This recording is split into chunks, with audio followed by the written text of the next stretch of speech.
senhores senadores, senhoras senadoras, a palavra avaliza a política.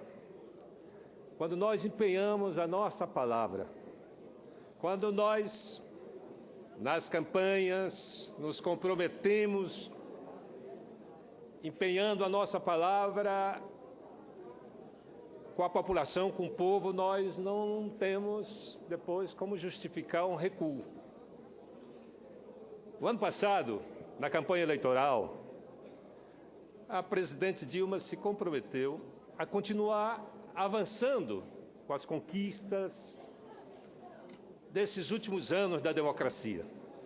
Aliás, se tem uma coisa que fez bem a esse país foi a democracia. Nós temos que acreditar à democracia os avanços que o país experimentou nos últimos 30 anos.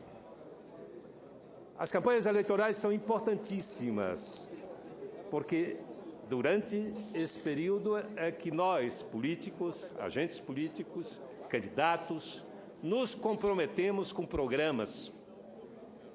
E é óbvio que está na cabeça de todos os brasileiros e brasileiras o debate nos meios de comunicação, onde a presidente Dilma se comprometia em continuar promovendo esses avanços.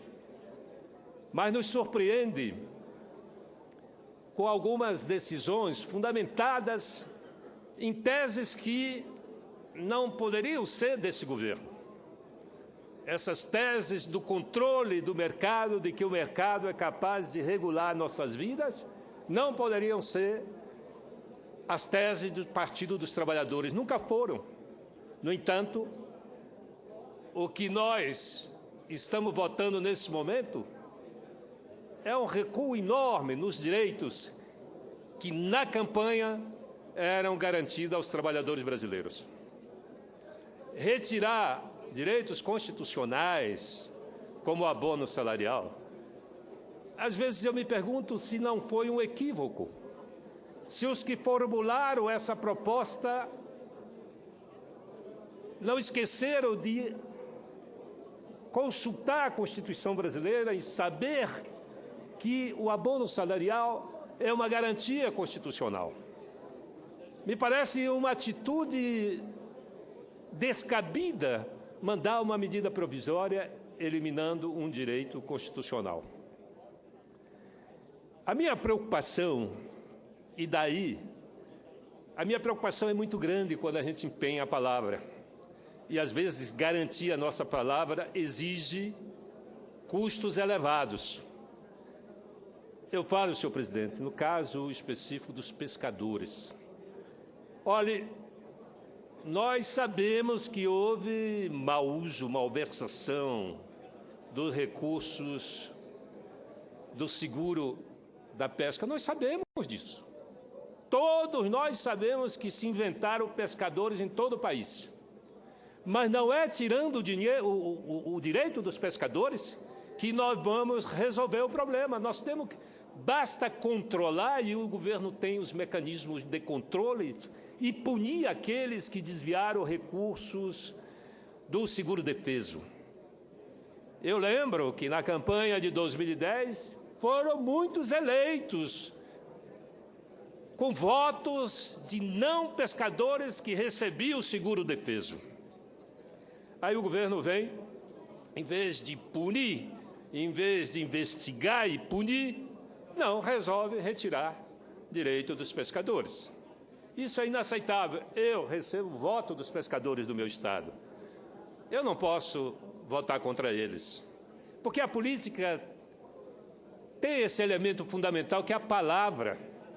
Se eu, na minha campanha, empenhei a minha palavra em defender direitos, aqui no parlamento, eu tenho, por mais que o custo seja alto, por mais que se pague um preço, eu tenho que honrar minha palavra. E é isso que não está acontecendo. O governo não pode imaginar que vai pendurar nas costas dos mais pobres a conta pelo desequilíbrio fiscal, que não é não é uma prerrogativa desse governo. Todos os governos que passaram nos últimos 20 anos tiveram desequilíbrios fiscais. E todas as vezes, em todos os governos,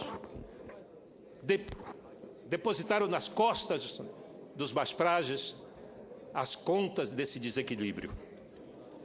Olha, teve uma medida, aumentar a garpada no lucro líquido dos bancos, me parece algo positivo, não é? Vamos, os bancos a gente sabe que ganham fortunas, não é? A contribuição dos bancos é importante nesse momento para equilibrar as contas públicas, mas também poderia ir buscar nas grandes fortunas uma parcela de contribuição. O governo poderia controlar o contrabando. Aí, são 100 bilhões por ano de evasão fiscal provocada pelo contrabando. Vamos controlar, vamos criar mecanismos mais duros, leis mais duras para punir o contrabando.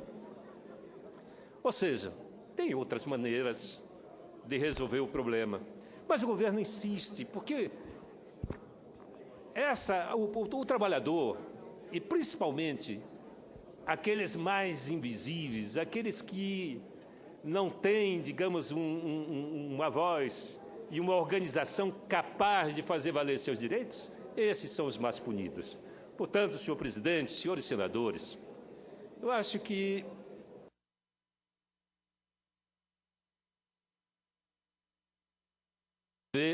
é hora de rever, estou encerrando, senhor presidente, é hora de rever as propostas de equilíbrio fiscal. E olha, eu lembro que quando o Congresso votou a lei de responsabilidade fiscal, no ano 2000, eu era governador, e era governador de oposição. E eu fui o único governador de oposição naquele momento que saiu em defesa da lei de responsabilidade fiscal, porque não se pode utilizar o recurso do contribuinte da forma desastrosa como se vê utilizando nesse país. A lei de responsabilidade fiscal deu um passo adiante.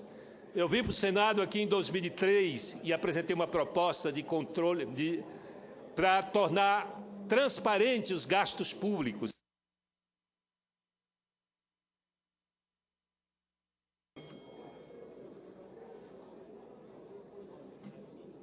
O Senado aprovou a Lei da Transparência. A Lei da Transparência foi aprovada aqui em 2004, novembro de 2004, foi para a Câmara. A Câmara ratificou a aprovação do Senado 6 anos depois, em 2009, foi a sanção presidencial, virou lei, e amanhã completam 6 anos da existência dessa lei, é a lei que obrigou todos os entes públicos, do Executivo, do Legislativo e do Judiciário, disponibilizar pela rede mundial de computador suas despesas e sua receita de maneira detalhada. E amanhã nós temos, senhor presidente, um seminário no OAB para analisar os 6 anos da lei da lei da transparência, e nós estamos apresentando nessa casa uma complementação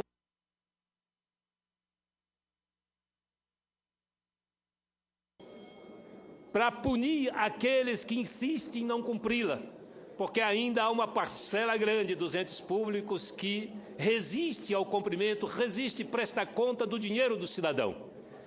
E nós vamos apresentar uma lei para endurecer, para punir aqueles que insistem em não prestar conta do dinheiro do contribuinte e do dinheiro do cidadão. Portanto, senhor presidente, não há como votar numa proposta que pune, que castiga os mais pobres desse país. Muito obrigado.